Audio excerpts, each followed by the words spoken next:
All right. Let's see what happens. I absolutely no notifications. Very last minute thing. Um, really not expecting a big turnout, I guess. This is weird time of the day. It's 2:15 on the at our time. So probably about 5:15 Eastern Standard Time. Hey, Brendan. Yeah, I just kind of came on because it's been a while. Hey, Renee, thanks for coming in. Um, really, because I haven't done anything in a while. I mean, I've done some guest appearances on here and there. Hey, Sam. Um, but I haven't had any interviews. I know you said me something about doing the plug. Um, and that's something that could definitely happen. Now, Brendan, I know you've already hey, Adele, I know you've already been a guest on one of my live streams, but on that one, I know we talked about a bunch of other stuff. If you really want to come back and just want to more focus on your side of the business, I'd love to have you on and we can do that. But send me a message. And that was the other reason why I wanted to do this. Let's see. Man, you guys are rolling in. Hey, David Aquatics is here. Let me see. Let me go back up to the top. Today I have no excuse why I can't acknowledge everybody coming in because I'm here by myself. So Brandon Lightcap, thank you for being here. Renee, thanks for joining us. Why are we always yelling, Sam? Thank you so much. Adele, Collaborations of Curiosity, thank you for being here. Uncle Smiley Aquariums, or as they say, USA. Thanks for being here. I personally like Smiley. That I really like that. Let's see, and okay, David's Aquatics. Um, well, okay, that's I know. I'm surprised there's this many of you guys here because I usually like to schedule stuff out like 3 days in advance. Okay, so we'll work that out. You, I think I have your email. I'll reach out to you. I'll get a hold of you, and we can set a date to that. Unfortunately, the reason is right now that things have been a little bit slow for me, and I guess it just kind of happens in general. Is the weather's nice, and we have a real small window being out here in Arizona. And what I mean by that is, yeah, I have your number, and what I mean by that is, you know, nice for us is like weather that you can actually sit outside and enjoy the day. So, like for example, although right now it's 80 degrees inside the garage. Hey, Gabriel, it's 80 degrees inside the garage. In the afternoons, you go out by the back patio. It can be in the 70s, so it makes it real pleasant. Hey, Don, thanks for coming in. So it makes it real nice, and we try to take advantage of that and do stuff. So right now, the way my work schedule is, I like once a month I get like a 4 day weekend. And usually by that time around, my wife has already got planned for us to do stuff, whether it's either we're attending a gathering or we're going somewhere, going to Vegas to see our daughter, or, just in general doing stuff. And that's just because the weather's nice. Once it gets really, really hot, well, we tend to stay indoors. So that's when my schedule gets a little bit more normal, and I start having some of the weekends off. And the reason I'm even saying that is because most people that I've tried to get on as guests, the weekend seems to work more for them because they're normal human beings. They work 9 to 5 jobs, and they're not having to deal with that. And the time that they have available to do any of this stuff is usually in the afternoons. But the other reason that I wanted to do this is because I've when I started doing this, I was kind of reaching out to people, inviting them to come on, and it's like everybody else that usually starts doing live streams and stuff like that, and they want to have guests on. You're kind of reaching out to people that either you've looked up to or you've been following for a while, and you like to be able to get to know them better. And I know I've done a little bit of that, but I've been more focused on people that are becoming part of the community or that I think we can incorporate into the community because they're doing similar stuff to what we're doing. And I've always talked about trying to make the community grow. And once I decided that that's what I wanted to do, then I had really focused on some of the smaller channels because I know that sometimes it's hard to be able to get a platform where you can kind of you know, the showcase what it is that you're doing.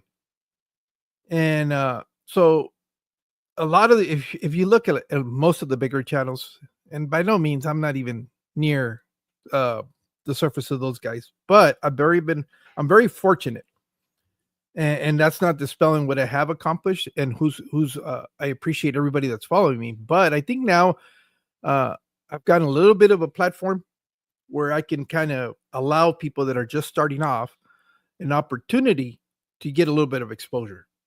Now, here's where it kind of I can tell sometimes when channels are really working and that's what they want to do. And because they start grinding, they start putting out videos every week, shorts, they start doing all the regular content creation. And usually those are easy to figure out that that's what they want to do, and it's easy to kind of reach out to them and invite them to come on. But what I haven't done, and I hadn't really thought about that, is you guys that are here part of the community. And I don't mean necessarily that you guys are doing content creation, but you guys are just, supportive.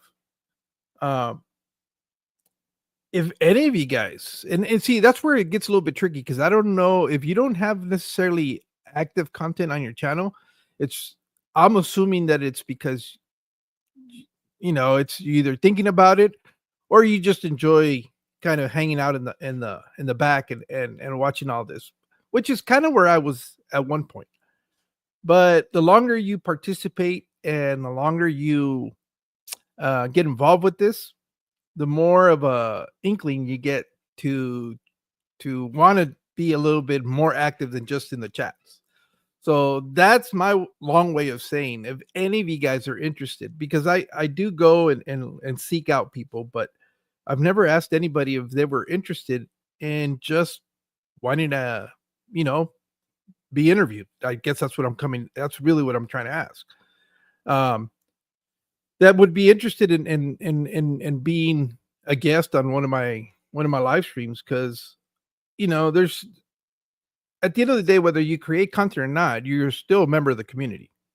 And I know this is something that Rico Stan used to do when he was going live um, on a regular basis.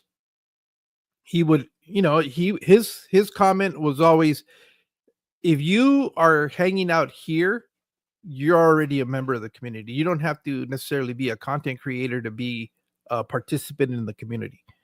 And I totally agree with that, because not all of us start off with the idea that we want to do this and create content. That was never my initial goal. As a matter of fact, I never really thought I was going to have a YouTube channel. Once in a while, when they would have like the hangouts, and I would see how fun those were, I kind of wanted to participate and hang out because I like to talk about fish, and that's why we're all here because we like to talk about fish and a lot of other stuff that revolves around that subject. Um, but uh, but I had never really given it much thought as to really creating a channel and doing videos and stuff like that.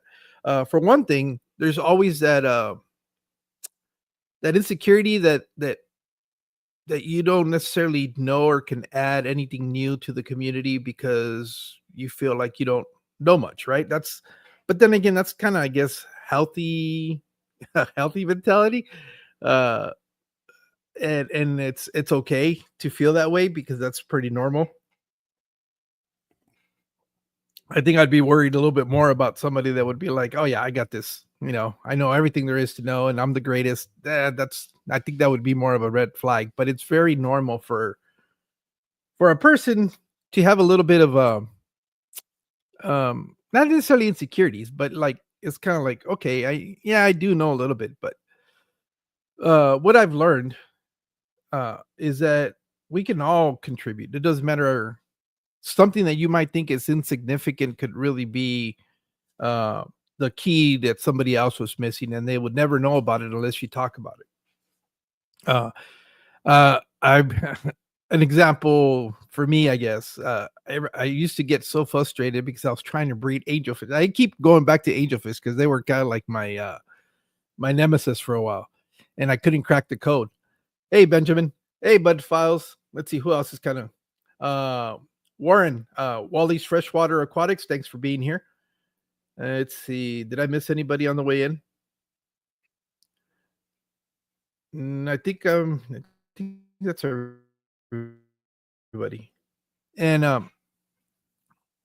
okay, let me focus again. Squirrel. uh what I was talking about is we sometimes think that because we can easily do something that it's like, okay, that's got to be common knowledge or stuff like that. And like I said, I was for the longest time I would hear people that would say, "Oh, angelfish are so easy to breed and to produce more." The breeding is interesting because the fish do the breeding. We don't do anything other than provide the ideal conditions for them to do that. But the issue I was having with the angelfish, get my opinion, it's okay. I get overlooked a lot. Uh, oh, because of the hellos. No, sorry, Mike. I didn't mean to do that. Um, let me see. I didn't. You know what it was. I didn't even scroll far up enough. But I'm sorry about that. Uh, the reality is today I don't have an excuse because I'm not trying to focus on a guest. So I need to be a little bit more attentive to the chat. Um, so let me make sure I'm not missing anything because I do get caught up in what I'm trying to say and don't pay attention, just busting your chops. Thanks. Nah, no problem. Appreciate that. And oh, and okay, so yeah, the angelfish started doing their thing. They laid some eggs. Um, got the point where those eggs were becoming wigglers. Got super excited. I was thinking, all right, I'm on my way to success. Well, what nobody would tell me, or what nobody was saying, that the challenge is not getting the angelfish to lay the eggs, or the challenge is not getting the eggs to hatch. For me, the challenge was being able to get the wigglers to the free swimming state. And the reason that was a challenge is because while they're wigglers, they have the yolk sac and they're feeding themselves. But once they get done with the yolk sac, you got to be able to feed them. And I tried doing like powderized food and stuff like that, but I wasn't having any success. And it wasn't until doing a little bit more research and stuff like that, coming to find out that somebody was having success by using live foods, like microworms and vinegar eels and stuff like that. So once I learned that and I was able to get my hands on some cultures of that stuff, that's when I started having success because I went through a whole iteration uh, of the fish laying eggs, got them to wiggler stage, and just couldn't get them past that. And I failed multiple times, 8 or 9 times easily, where I couldn't get them past that point. I kept losing them, and one of them, made a mistake. I tried doing like a grow out tray, but I didn't have enough water movement, so the water became stagnant, and I ended up killing them. I must have killed thousands of little angelfish fry in the process of trying to crack the code. And but eventually I got around to it and actually got pretty good at it to the point where it's like, okay, now what am I going to do with all these angelfish? So I quit doing it. But it was interesting. It was a challenge for me because I wanted to learn the process of doing that. Because from there, I knew it was going to allow me to move on to some of the other species. And the reason I wanted to do the angelfish because they were egg laying species, and everything I had done up until this point was live bearers, and live bearers is pretty much add water and a male and a female, and you're going to have more. And I say that because that has been very easy for me. Well, come to find out, there's a lot of people that struggle with live bearers, guppies, and specifically, and it's easy for us to assume that it's an easy fish to reproduce, but that just so happens that my water conditions are ideal for that, and never really give it much of a second thought until you start hearing about people like in the Northwest, Pacific Northwest. where their water's like super soft out of the tap, and they're having trouble keeping these things together. They have to do stuff to condition their water to be able to successfully be able to keep these species. And it's not stuff. Hey, fish nerds. Um, it's not. It's it's something that you don't even think about it. So stuff like that it's good to talk about, because although I might seem it's insignificant because I don't have an issue with it, it does allow other people in other parts of the world. And the reason I say parts of the world is because if you once you start creating content, you'll be surprised that a lot of the views, like for mine, come from India. I have a lot of, well, that's like the second biggest group of people that watch my videos other than the United States. Hey, Joe. Hey, Jason. And so it's one of those things where it never hurts to talk about stuff that you're doing, even though it might not seem like nothing significant that you might think it isn't. It's good to be able to talk about it because it could provide a key piece of information for somebody else that's not necessarily having the success that you would be, and they get frustrated. Like right now, I'm having my first try at egg layers that use spawning mops, and so I have two species of rainbow fish that I'm trying to successfully do that. Now, I know to be able to be successful with that, the ideal situation is to be able to pull the mops out every so many days, put the mops in a separate container, and see if you can any eggs that are on there will hatch out. I don't have the time to do that. Well, I guess I could, but I don't want to do that. I want to get to the point where I have enough uh plants in my aquariums that they will hatch out and give the fry a place to hide out, and enough microfauna in that aquarium that they'll be able to feed off of that until I can visually see them and provide them with supplemental food. Um, Obviously, that's not the best way to do it, but I want to see if I can pull that off. And the reason I say that is because if I pull them off and separate them and put them in a tote, they're not going to have very much success because I'm going to either forget about them because I'm working graveyards or whatever, and I'm going to be too tired to come in here and do anything, or I'm just going to miss a water change, something. So I figured if I can give them enough of an area for them to successfully hide out until they can get to a size where the parents won't eat them, um, then I'll be good. Now, that being said, I understand that if you're breeding for profit, you don't want to do it that way. You don't want to do it that way because there's no profit. The fish will be eating the profit. I'm more excited about just having more of the same fish. And in a way, it'll be a controlled method of doing it. Although ideally, these two species of rainbow fish, if I can actually breed them for profit, I have somebody that'll take them.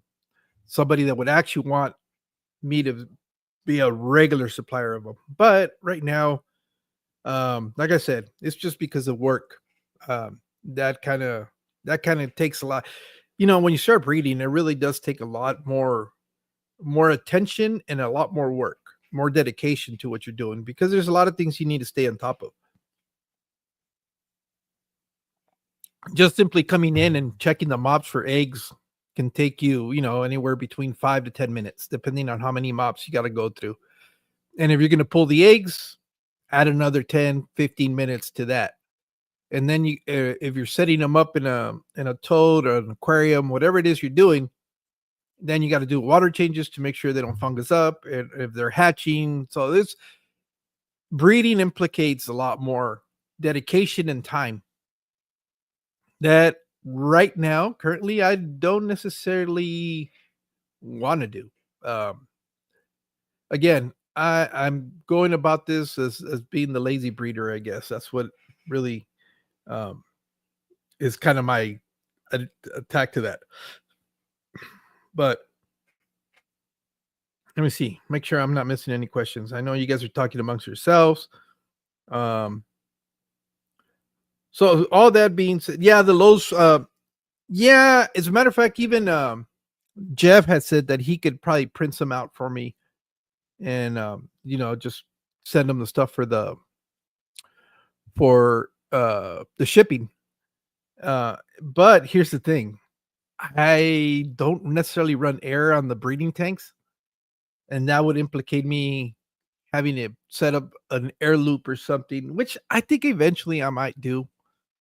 Um, just because I know in the summer we're starting to get into the summer.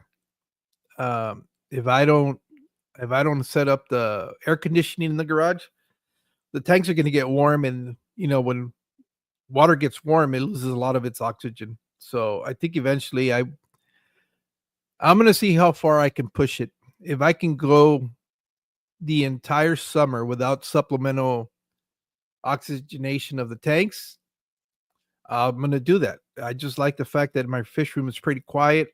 Um, I'm running a small little AQQA air pump. That I need to do an update on that sucker because I tip my hat to them because I used to have. Oh, here it is. I used to have this little sucker here, and it's a workhorse, but it is super loud. If you go watch some of my first videos, you're gonna notice how loud that thing is in the background. That sucker works fine. There's nothing wrong with it, but it's just annoying how loud it is. And I never really picked up on it because it's like it's like living next to the railroad tracks. That's literally where I live. But after a while, you don't even hear it. You just get so accustomed that you don't hear it until I would go watching. That's one of the main reasons why I used to hate rewatching my videos because that shit would annoy me. But I was subjecting all you guys to that, and it wasn't until I think it's gonna be. Is it? Am I coming up on a year that I've had that little pump running? But anyways, it was significantly quieter. I mean, tremendously the difference. Whereas now, the majority of the noise that I hear in here is not the pump; it's just the water bubbling, which is a lot less than what that audible humming used to be in the background. And so, I've I kind of watch those videos, but it's stupid loud. Yeah, so that's why I kind of like the idea of now that I have about half of my fish room is ran on just biological filtration. The only thing is I do have to keep an eye out because if it does get too hot, I'm gonna lose fish. So I need to stay up on top of that. Hey, Scotty, thanks for coming in. Mm. But but yeah, that was just kind of like one of the things that I kept, that I've been thinking about. I do have some people that I'm working, trying to work out a schedule to have them on. But again, it's one of those things where their only availability is on the weekend. One of them is like Richard Reynolds. I love to have him on, but he's kind of got a tight little schedule where he has availability. So I need to work that out with him. Like I said, right now the only reason is that most of my weekends from now till the end of this month um will probably be occupied doing other stuff because the weather allows us to do it. Once June starts running around, starts getting really hot. Hey Jackie, it starts really getting hot that we don't want to go outside. So that'll kind of push me indoors and back onto where I'll have more weekends available to be able to do a lot of the interviews. Um for a while there, it was working out good for me when I was able to have people that could be on during the week, um, because then it'll allow me to kind of work their schedule in with the days that I'm off. Like right now, I'm working graveyards, so I was asleep all morning. I just got up maybe about an hour ago, and you know that's why I'm still drinking. That's why I'm drinking. This is my first cup of coffee. So to me, right now it's my morning. Most of you guys is your evening or afternoon. But but yeah, that's why I haven't really done anything like that. As far as the plug, um, there's a couple of new channels that I've come across. The Fish Mug is one of them. Uh, but I want to do a proper like live stream where I actually drop the links for those guys and and talk about them. The problem with the plug is in order for me to do them justice to be able to talk about their channel, I need to watch more than one video, so that I can kind of tell you exactly what it is that I at the beginning, that's what I was doing. And then I kind of got to the point where I was just kind of just dropping channels there that I had found, but hadn't really watched their content or, I just know that they were a new channel. But I'm not doing them any services because here's the thing. The whole reason that I'm trying to plug the channel is because I want you to get excited about that channel and go check them out. And if I'm not doing that, then it's just like, what's the point? I guess that's what I'm trying to get at. So in order to do that, I need to reassess it. Do I? Because at first, when I was just kind of like dropping you links and channels out there, I could go through 5 of them pretty quick and give you a little bit of a rundown. So I need to build up my time of looking at these channels. But again, that's time. It's dedication to doing stuff like that. And right now, work has been a little bit busy in the office, believe it or not. But again, it's normal because it's what we call high flow season. Um, weather's more adequate for growing agriculture crops, which is kind of the water that we manage is a lot for the farmers down here. And so that obviously picks up.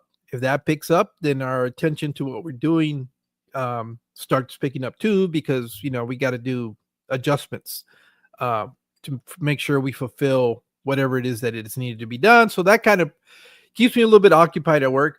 Nothing but love. Hey, what's up, my man? Thank you for stopping by. That's one of Lance's friends from the barbecue group that are now we're kind of collabing, I guess, well, not collabing. We support each other. Uh, if you guys enjoy other stuff besides fish, I know I like to barbecue. Grilling outside is something that is enjoyable. That group over there is also they're a rowdy bunch. They're funny. They're entertaining. So that would be Lance's. God, what's his channel name? Something barbecue. Something grills and gills or something like that. Hopefully he comes in. Lance, I'm sorry, I'm butchering your channel name. That's my problem. Is that I start learning your real names and I start forgetting the channel names, especially if they're a little bit longer. If they're a little bit longer, then it makes it easier for me just to learn the person's name and address them by that. Sleeper barbecue. Yeah, that's it. Sorry. Yeah, sleeper barbecue. That's Lance. And he has a good group of guys over there. Is funny. They're funny. They remind me of my friends where is what it really reminds me of when I was in the service, where you sit around and just trash talk each other to build up camaraderie. That's that group over there. They like going at each other. They're very supportive of each other, but it's one of I'm assuming most of them are guys. And when you get a bunch of guys together, we're just gonna rip on each other, but in a good way. And that's them over there. They have a good time. I know I've seen like Stephen P over there. I've seen several of you guys over there. And they're just a fun bunch. I know Christine goes over there. Who else am I? I know Brandon. Brandon, you've been over there. There's quite a few. That's almost like half and half now. Yeah, but so he's kind of merging those two communities, because that's at the end of the day that's what we kind of become part of communities. And don't forget the likes. Oh, thank you, Don, not Dom. Dom's my grandkid for Dominic. Oh, what was I saying? Squirrel again. Got sidetracked. I was talking about that. Oh, again, the only reason I've been a little bit busier, so I haven't done any of my interviews with people of the community. But one of the reasons why I wanted to talk about the one of the things that and I saw this, I've been thinking about this for a while, but I saw somebody actually talk about the same thing of all things on a cigar channel. That's that's another community. Hey, did Jody P come in here? If she did, Jody, thank you for being here. Um, that's another part of the things that I like to do is I like to enjoy an occasional cigar here and there. And so I started watching some of the content. I used to, before watching fish content, that was the community that I was really involved with. Um, I used to watch Cigar Obsession with Brian Glenn. And then there was two guys that were like really good friends, and it kind of to this day, kind of, well, it's unfortunate. I guess business sometimes just kind of ends up breaking apart relationships. But they used to be TNT Cigars, and it used to be with Bradley and Tim Swanson. And I guess Tim decided to go out on his own, and which he's been very successful, and he created Cigars Daily. And so, I just kind of I've been watching him for a long time. And then when I started doing the fish stuff, I've kind of abandoned all of that and focused 100%. Hey, Constantine, how's it going, man? And David, de Peces y Más, gracias por estar aquí, compañero. So, I started focusing more on this and paying more attention to this. But now that I guess when I decided to take a little bit of a step back, because I don't want to burn out on doing hey, Kimco, I didn't want to get burned out on the whole fish stuff, because that's a reality too, though. If you're trying to do content, there gets to a point sometimes where you just lose the motivation. Not that you run out of ideas, well, because there's a lot of things to be able to achieve maximum output. It's mastered in less than 3 months. Okay. Hey, John. And so was I saying, oh yeah, so that's, for me, it's a way to kind of take a step back, go focus on something else that I like, and then be able to get reinvent words. Well, get recharged and get motivated again, and then be able to come back and do this. Hey, Cheryl, thanks for dropping in. Very true about motivation. Yeah, it's just, and I don't even make these highly edited videos and stuff like that. I know this is a conversation that Funk and I have all the time, where he even hits that rut. It's just, just trying to find the motivation to continue to do this. I know sometimes it's also hey, Steven, thanks for dropping in. Which Brian did I miss? Is Peplin in here? Either way, hello, thank you for coming in.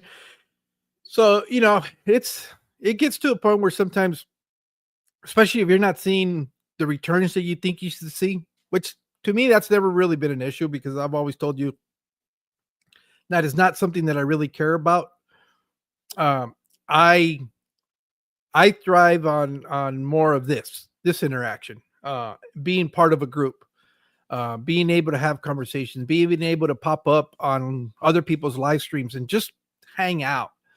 Uh, because it's funny, because in my own personal life, hey, Kyle, in my own day-to-day interactions, there isn't like friends that I hang out with. I mean, I do have I have a childhood friend. His name's Jose Cital. And this guy is definitely my friend, ride or die, because we go years without talking to each other. And it doesn't matter how long it's been.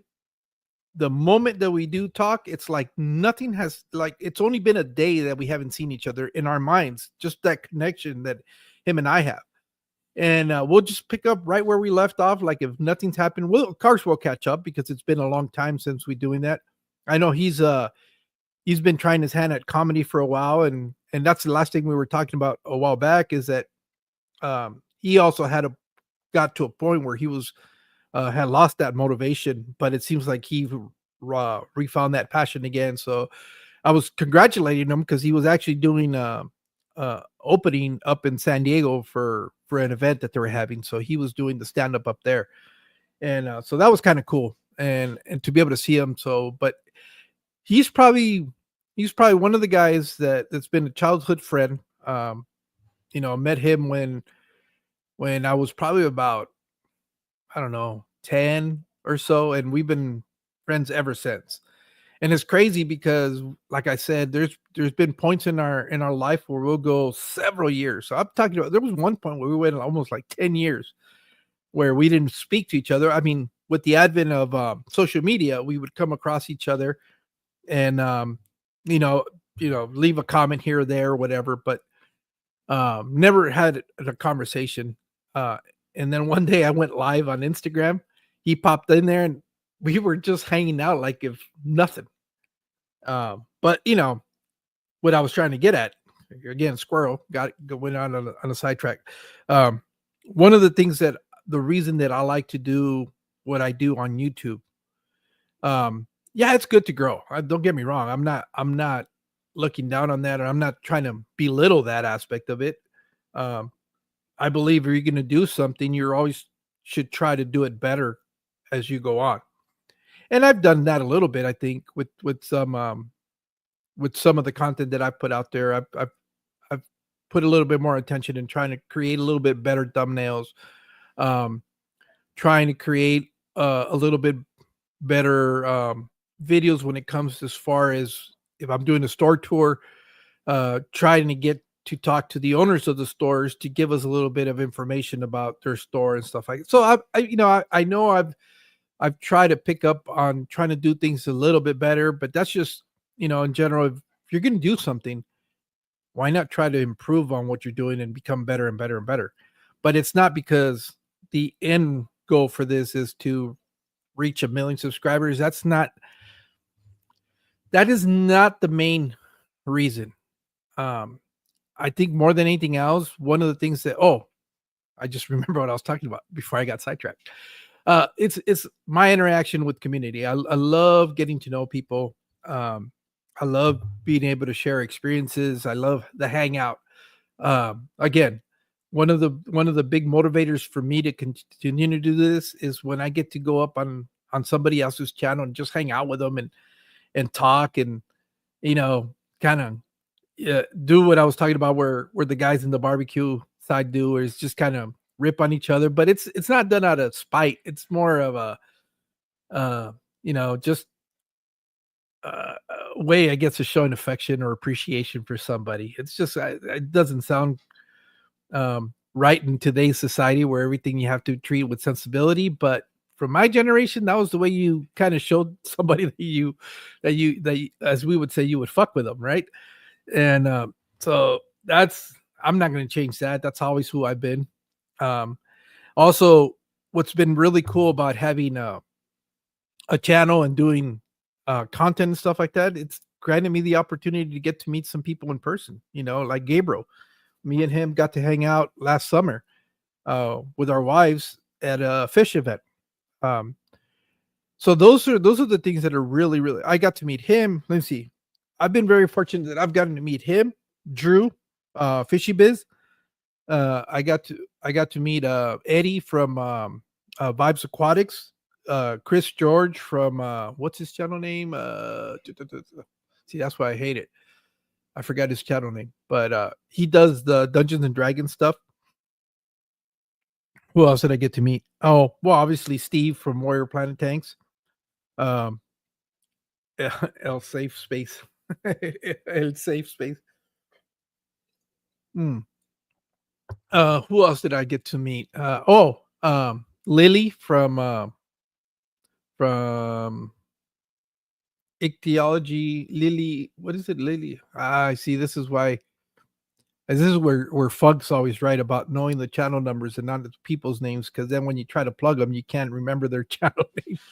But I got to meet her. I got to meet Sam Scales, Mark from TMK Aquatics.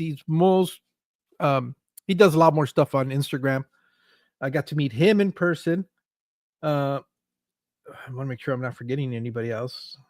So, I've been very fortunate that I've actually been able to make a an actual physical connection with some of the people that I've known for quite some time on this community. I know you guys, some of you guys shared that experience too, and I'm so jealous that you guys get to go to um uh why am I having such a hard time with recall today? The Keystone Clash. The Keystone Clash, the people that got to do Aquashella in the beginnings, that shit looked like fun. I'm still gonna go to the one this August, no, October in LA just to be able to experience it at least once. I know it's not the same environment that it would what it was when they had actually the a lot of content creators, a lot of the smaller content creators involved in helping that grow. The reason I found out about that is because a lot of the people that I was following at the time were were promoting it, and it was like free advertisement. Let's be honest. I was by far the coolest YouTuber. Yeah, of course, Gabriel. Of course you were. Uh, no, I mean everybody. I to this date I haven't really come across anybody that I could say I hope I don't ever cross paths with them again. Um, that I've met, you know, or that I've had conversations with. And but again, it's bound to happen. I mean, we're all human beings, so we're not all going to be compatible with each other. There's going to be certain things that we just don't agree with, and that's fine. You have the choice whether you want to continue to support that or not. I mean, that's just we all have that choice to be made. Hey, Jay. Hmm. So, that's okay. I knew I was going to go back to something and then I forgot about it. God, I scatterbrained. So I was talking about being able to meet people, doing this for community, um, the live streams, the plugs. I know there was something that I just thought about, and I was like, "Oops." Well, anyways, hey, Drunken Chef, how you doing, man?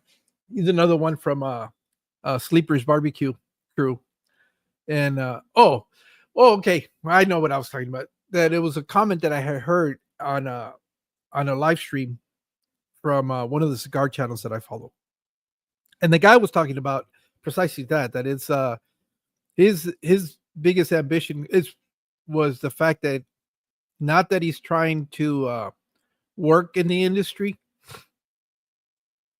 but more of being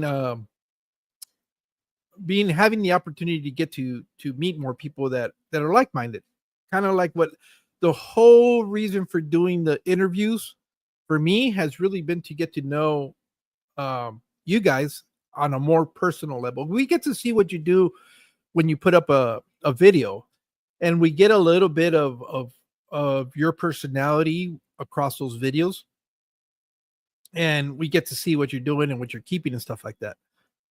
But it's not until you sit down and talk to somebody that you really get to find out what their motivations are. You get to know a little bit more about that person, and that's really what I want to be able to accomplish. What I'm doing is to be able to make those connections with you guys, and not only have it so that it's happening to me, but by you being present or watching the replay, you get an opportunity to know a little bit more about that individual, and it kind of solidifies those connections that are made. It's more uh it makes it more personable. You have a better understanding of who that person is, and sometimes why they do what they do. And then what's always even more interesting to me is when you find out not only do they keep fish, but they have other things, because we're all human beings. I mean, I you guys very well know that I do more than just fish tanks. I one of the things that I hardly ever talk about on here is my passion for cooking. I'm uh I'm a aspiring chef, I guess, if you want to call it. I like a lot of the culinary stuff. I'm always tinkering in the kitchen, trying to create dishes that I see at fancy restaurants and trying to replicate them. As a matter of fact, when I was living in Mexicali, I did take some courses in culinary school just to learn some of the basic skills. And so because it's something that I was interested, not that I wanted to become a chef. I My wife is always telling me you should open up a restaurant, and I tell her, hell no. That's I know the work that it takes to be able to do something like that. That it's like everything else. Once you turn um, a hobby into a job, it quickly dies out. And I don't want. I know with cooking for me, I love cooking for my family. Excuse me, and my friends, but I only love it because I don't have to do it every day, and I don't constantly have to be trying to impress people. Hold on. My allergies are really, really bad. Let me go take care of this real quick.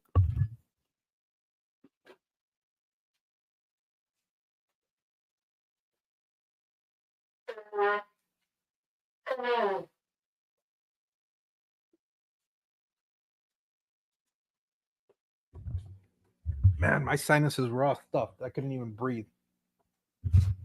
Sorry about that.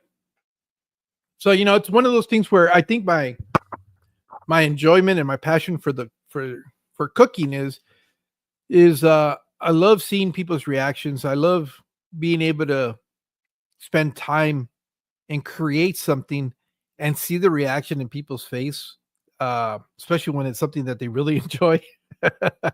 Yeah, a negative reaction is never really thrilling, but to have them turn around and go, "Shit, you made this?" That's probably the best compliment that I can get is when somebody tells me, "You made this," because then it means that I did something right. Uh, but that's one thing that I really enjoy. Hence why I really like watching that community. The barbecue community. Uh, I use my grill. I wish I could use it more, but it gets too hot out here. Although I am very lucky, I probably use my grill more in the winter than I do in the summer. And the reason I say that is because we don't freeze out here. We don't get snow. This is why I don't do content anymore. It became more of a work than a passion. Yeah, that's the problem. And I always hear people saying, "Oh, I want to turn my fish keeping hobby into a business and open up a fish store," which is fine. It's great to have those ambitions and goals, but just be sure that that's really what you want because I like doing this, but eh, and I'm probably sitting in a prime spot to start up a shop like a brick and mortar. Even my wife has told me you should do that, but I don't want to do it because I know how much work that's going to take. I know how to. I've We've had businesses in the past, and they're 24/7. There is no 9 to 5. When you're running a business 24/7, 365 days out of the year. There is no stop because it's all consuming, and it's going to be like that for the first 5 years at minimum before you start seeing any gains or start being successful. Um, and that's the thing that I think a lot of people don't understand. I think because we have a little bit of experience with doing some businesses, um, I know that it used to be all consuming. I mean, my wife used to sell like designer bags, and living over here in the Imperial Valley, and we used to have to go to LA and pick them up. But the more successful you become on that side of it, um, the more you have to be able to buy supplies. So where what was turned out to making a trip to LA maybe 2 weeks every 2 weeks to buy handbags, it got to the point where we were making 3 trips in a week. So that really took a toll not only on us physically because we were driving up. It's a 4.5 hour drive. So we would drive up there in the morning. We would wait to drop off the kids at school. We would take off. We would have our oldest Adam kind of babysit the kids. There, Adam was already in junior high, and so was Paul. And Sharon was the only one that I think she was like in fourth or fifth grade, but they would be responsible to go pick up their sister and make sure they got home. Um, my wife would leave them a meal prep so that they would just reheat it and be able to eat it. So we would leave in the morning. We already knew it took us a while, but by the time we were doing 3 trips out of the week, we already knew which suppliers we were going to go to. We already knew which items we were going to pick up and how many. So the actual purchasing of the stuff was pretty quick. It maybe took us an hour and a half to be able to get all our supplies. And then the excuse me, the biggest demand was the drive. Was just having to drive because it was 4.5 hours. So turned out to be almost like a 10, 12-hour day just to be able to pick up supplies. And then you get home and you got to price things.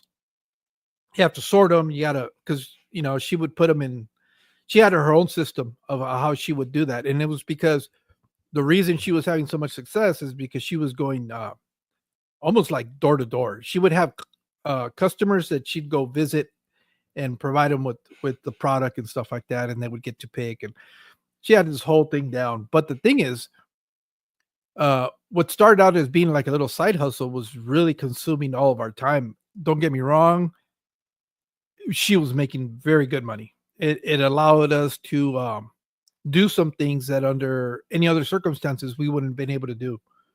Running drugs. No, they weren't drugs, they were handbags. And it allows us to pay off some bills. It actually wasn't bad, but it was nonstop. And my wife eventually burned out. We did that for about almost 2 years to where she said enough. We put a toll on our vehicles because we were driving them. I mean, we really what was in the handbags? I don't know, but women were. This is before. I guess Amazon was really a thing. This is before a lot of the retail stores were selling online. We're talking like in the mid 90s. Yeah, it must have been. Yeah, it was like in the no, not mid 90s, early 2000s. That's what it was. It was in the early 2000s. That's when we were doing this. And so a lot of the stuff that nowadays you can just go on the computer and order it and it'll be at your house almost, next day or whatever. So it allowed us to, hey, well, um, to do that. But that's where I learned that, having your own business is challenging. If you're going to do it full time.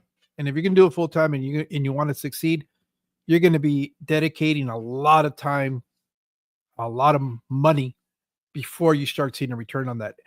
Um, One of the things and I was saying this, I think on Shirley's live stream, my admiration for Aquarium Co-op or Corey is the fact that he shares a lot of this information, that a lot of it gets gatekept by businesses. Um, Independent um, of what your opinion is of him as a person, it's got nothing to do with what I appreciate what he does, as far as providing information.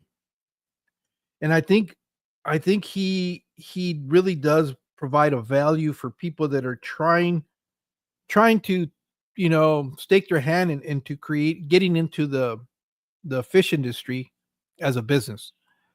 A lot of insightful information. I like listening to it, even though I don't intend to um, open up a shop. But there's certain things in there that also help me run a more efficient fish room. You know, if I want to do this as a side hustle, which is what I'm doing now, I'm at the point now where I can some of the stuff that's reproducing in my fish room, I can find somewhere to offload it, and so that's kind of fun.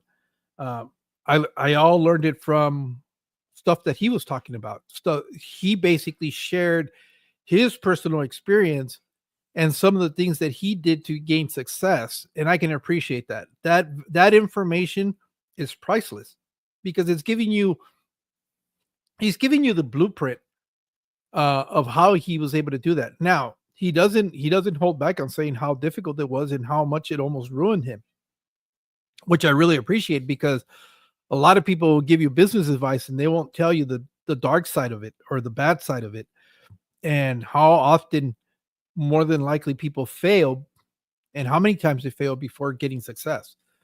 So I can appreciate the fact that he can share some of those things so that you can try to avoid making those same mistakes, or if you happen to be making those mistakes, um, understand that there is a way to get around it, that there is an opportunity to come out ahead.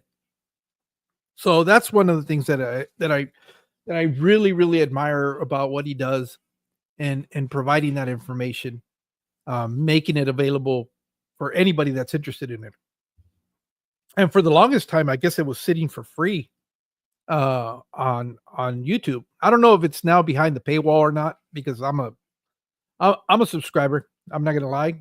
I do pay my monthly fee because the other thing that I really love what they do is those the guest speakers were for the members only, where they bring in a lot of the big not big. It's funny.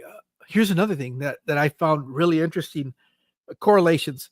A comment that was made, and again, I'm sorry that I'm going to go back to a different industry to talk about this, but it's so true with our own personal industry or our own hobby.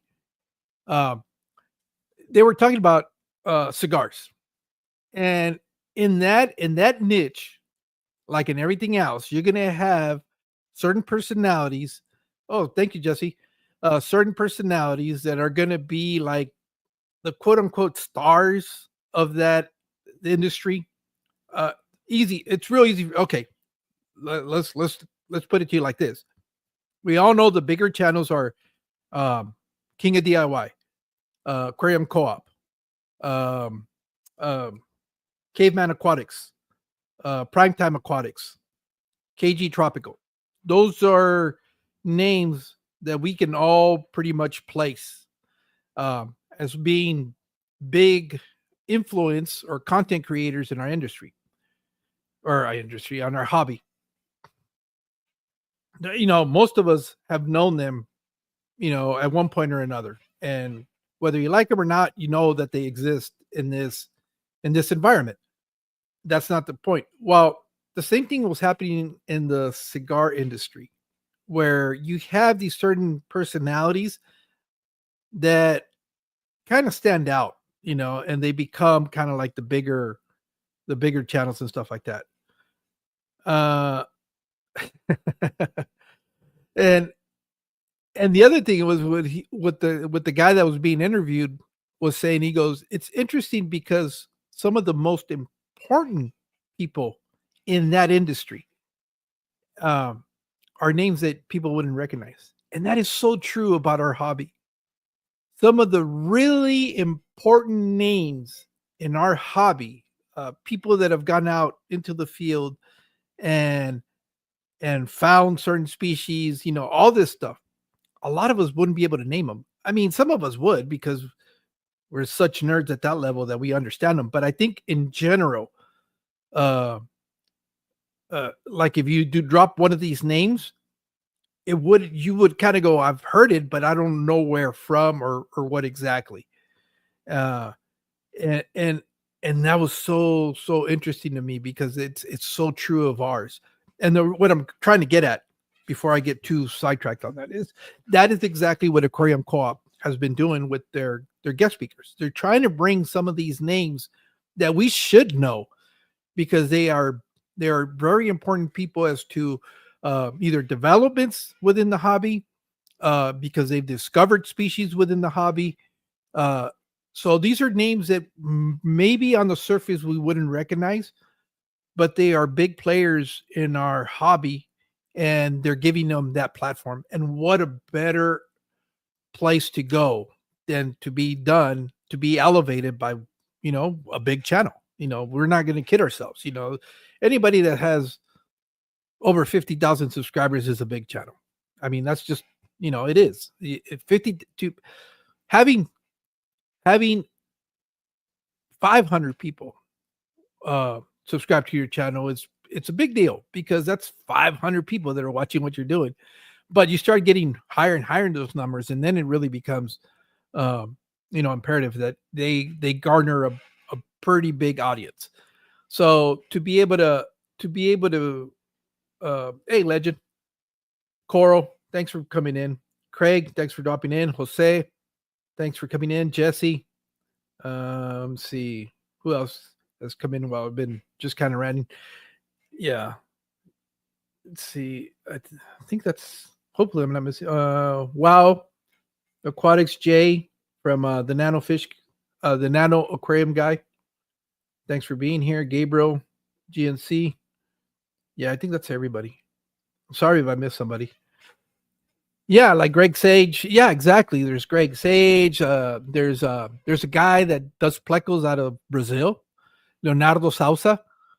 Um, a lot of people probably wouldn't know his name, but I think he's basically the guy that um introduced the zebra plecos. So there's a lot of these important figures in our hobby that we don't even know. So to have somebody like Aquarium Co-op be able to do these interviews with these people, I think is great, because then we get to know a little bit more about why our hobby is where it's at. It's so I where was I trying to go with this? God, I hate my brain because it's so scattered. But anyways, uh the comment as to getting to make those connections. That was a long way to get to that. Um, that's one of the reasons why I like doing this, is because I like being able to talk. I enjoy getting to know people. I enjoy you guys getting to know the people that we see in our chats, and being able to get to know another side of their. Um, oh, oh, thank you, Stan. Getting to know something more about them than just the aquariums or the fish that they keep. Um, I know I've been very fortunate that I've gotten to know a lot of you guys. I think it's over, what am I at, like at 60 something interviews that I've done of you guys, that you guys have been willing to share your time with me, and that's like super super cool. And the only downside sometimes when you're dealing with the downside, I guess, is when you're dealing with smaller channels, is that because you're still a smaller channel, you're not as comfortable being in front of the camera. And I get that, because well, I'm not going to say everyone. I think most of us that have finally decided to put out content, it's taken us a while to get used to being on this side of the camera and getting used to talking on this side of the camera. Um, it's the weirdest thing, even to this day. Me going back and watching my own voice in a video seems awkward as hell. I've gotten a little bit more accustomed to it, but it really does feel weird. So I get it. I understand that. And sometimes those interviews, especially when it's a newer channel, and they're a little bit uncomfortable, especially if it's the very first time they're on the live stream. I get it that they're a little bit hesitant, because it's okay to feel uncomfortable. It's not something that you're accustomed to doing. But I love it, because then you kind of see that that obstacle get overcome, where it's like, oh, this is not that bad. And next thing you know, you see them on another live stream, then you see them on another live stream, and then you're hanging out with them on panels and stuff like that. So that to me is probably one of the more rewarding things of what I do, is besides getting to know the person, is to be able to see them come out of their shell and really have their personality shine. And that's like really, really cool stuff. Been here stuffing faces. Cool. I hate that, Max Kelly. What is it that you hate, Craig? I'm missing something there. Let me see. I'm gonna see. Hi, Jose. Did I miss something? Hopefully, you can give me a little bit more insight on that. Taco Tuesday, fair play. Yeah, but are you really having tacos? That's my question. Um, but I kid people about heart uncle. Oh, okay. My voice. It's like that was yeah, but I yeah, it's normal not to like your own their own sound of your voice. I don't, but I think it's cool. I mean, that's part of who you are. That's what we identify you with. It's part of your personality. It really is, and it doesn't hurt that you have like some fucking super cool tanks either, dude. That's a big thing. But yeah, hey Toonie, I hate the sound. I don't know anyone that really likes the sound of their own voice. you know, uh, I think it's normal for us not to feel comfortable. I remember, what was it? I think I must have been uh, I must have been like 9 or 10. The first time I actually heard the sound of my own voice, and it was on a family video. I think somebody had recorded with a video camera, and they were watching. We were watching the replay of that video, and I never knew what I sounded like, and I was like, "Oh my god!" And ever since then, I've been very self conscious about that. But I just don't think about it. Um, I don't think about it much, and I've just gotten over that. But it is hard. It is hard to hear yourself on It's weirder to hear yourself in a recording than it is to talk. I don't notice it when I speak or I'm having a conversation with somebody. I never pay attention to that. When it really catches me off guard is when I hear my voice as a replay. Then I go, "What the fuck? Do I really sound like that?" But it is what it is. So there's nothing we can do about that. So just get over it and move on. Um, but again, I kind of came on here because I haven't done anything in a while. Uh, kind of giving you a little bit insight as to what's been going on. I eventually will come back around and pick it up and start doing some more interviews. Again, right now it's just trying to have it fall on a weekend where either I'm not working outside in the yard or doing something with my wife. Um, because I only get 1 weekend a month. That's really what it boils down to. I was hoping by this point we had gone to the 12-hour shift, which I still can't believe HR is dragging their feet on that. Um, but they haven't given us our new schedule. It got approved by our board. It got approved by our supervisors. The only thing is HR, and they're claiming that they're super busy. Having a face for radio. I think a lot of us do. But nonetheless, we're still here. It doesn't matter. Again, this has been a true enjoyment for me to be able to interact with you guys, be able to hang out with you guys, being able to get to know you guys. And I look forward to eventually one of these days, you guys sharing some time with me up here as a guest. Especially let me know, because I know within the community it gets a little bit, interesting, because some of you guys don't necessarily want to be in front of the camera. Um, and I get that. I understand that. Some of us are more comfortable being participants in the chats and doing all that, and don't have that desire. Some of you guys have the desire, even though you don't necessarily do content, and would love to be up here. I'd love to hear from you if that's the case. You know, um, yeah, why not? We get to know you on a different level. We get to put a face to the name. Um, that's always been really cool and interesting, and it allows you to also maybe get overcome that desire to, or been thinking about doing content but not sure what to do. Sometimes it's just cool to hang out. you know, I know for the longest time when I was just a participant, in the chats, and people would get up on the panel, I would be like, "Oh man, that would be kind of cool to hang out with those people." And I've been very fortunate that I've been able to do that now. I've been able to hang out with Ed.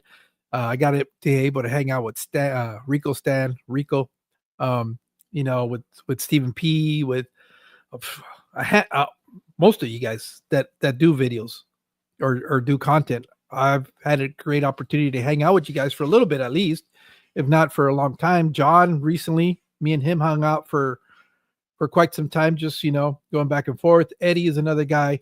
Jose, I mean, you name it. Being able to hang out, Gabriel, Jeff, these are all Coral, Stan. Have Yeah, I think we've been on panel, but yeah, definitely would like to have a more in depth conversation with anyone that wants to do it. But yeah, I think that's pretty much it. I know I've been rambling on for about an hour now. Um, I had an elderly customer tell me I had a voice for radio. I told her that was a polite way to say I'm ugly. She got flustered. No, yeah, it's okay. Good. We'll have to schedule that up. Um, it's one of those things where I just I've been enjoying this. It's fun. Um, I like I like getting to know and meet people, and just again, if we're going to grow this community, the best way to do it is by inviting some of the new smaller channels that we come across. Now when I show up, he leaves. You've been lurking, Eddie. uh it's one of those things where like I was saying, if we want to grow this, then we got to make people feel welcome. And I think that's the way that I can contribute to our community, is by trying to bring some of these newer channels, and making that connection as to who they are, what they're doing, and things like that. So shit, my voice is going now too. But you know, I kind of look forward to hopefully one day being able either to share a screen with some of you guys, or you guys being on here as a guest, or meeting you in person. That would be like the ultimate goal. Being able to go to one of these events one of these days, and I guess the Keystone Clash is going to have to be it, because good a good portion of you guys go to that, and I understand it because it's on the East Coast, and a lot of you guys are closer to the East Coast than the West Coast. We're kind of isolated over here a bit, and although there's a bunch of us, which I'm surprised that we don't necessarily um, congregate a lot more. You Texas guys are different though. You guys all live in that triangle, that Tri-City triangle. Yeah, I would love that, Don. Definitely would love that. I think me and you could work that out a lot easier, because if I'm not mistaken, you're retired, so your availability is a little bit better to suit my work schedule. So we can definitely do that. Stan, if I'm not mistaken, you're a teacher, right? So I'm assuming either afternoons or weekends would probably work best for you. But we can definitely interact and work those stuff out off screen. We don't have to do that here. Um, yeah. What was I saying again? My scatterbrain squirrel. Getting to meet some of you guys, and being able to go implement. Okay. Yeah, I'll send you my number. Or I think you might already have my phone number, but either way, we'll work it out. Um, Being able to go to an event like that, that would be awesome. And it's just, there's nothing like having to hang. It's fun. One thing is fun to hang out on a panel on a live stream does not compare with hanging out with somebody in person. Okay. Oh, okay. Cool. Definitely. And so being able to interact and as a group, um is a whole different experience in itself. I love what they're doing up there in Wisconsin with Foxy and Brian. They're using their home as trying to create a community event at least once a year. I think that is amazing. I was talking about you Texas guys. You guys live in that tri-state or tri-city triangle between Houston. Well, it's a little bit. I guess Houston, San Antonio, and Dallas would be the big triangle, and every point in between. So you guys tend to get together for social events a little bit easier, and I'm always kind of jealous of that. But yeah, Dallas Acoshella was like me telling you come to LA. You come to LA Acoshella, Eddie, and then we'll talk because I've already been. I've been to your neck of the woods. You need to come into my neck of the woods. How about that? How about them apples? But yeah, come to Miami, Cigar Haven. I know. That's why I want to go to the DR. The DR is a place that I definitely want to go because a lot of my favorite cigar manufacturers are up in the Dominican Republic. So, and it was one of those things where if I go up there, I can go enjoy the cigars and then do some fish content. There's actually a guy out there in DR who does he's a Spanish content creator. Javier is his name. I'd love to go see his facility and get to meet him in person. That would be really, really cool. But the local fish stores are amazing. Yeah, you guys up there in Texas are spoiled, man. I'm not gonna joke. You guys are spoiled. You guys have you guys are really cool up there, man. That's why I like going back over there. It doesn't hurt that my son lives in San Antonio too, so I'm really gonna hate it when he moves if he ever moves out of San Antonio, because it is fun. I've been a couple stores up. I've been is it 316? Close between Katy and I guess Houston. I've been to that store. I've been to the fish gallery down there by the Galleria. I think those are the only two stores, but I know they have that ADA store, aquarium design or something like that. I know Eddie has been there before. I drive 3 hours several times just for fish. Yeah, that's what I do. I have to either drive to Phoenix or San Diego or now Coachella. So necking in the woods. Yep, you got it, Coral. You're just jealous because you're not down here. Don't be hating. But yeah, you guys over there, the Pacific Northwest too. You guys have a really good community up there.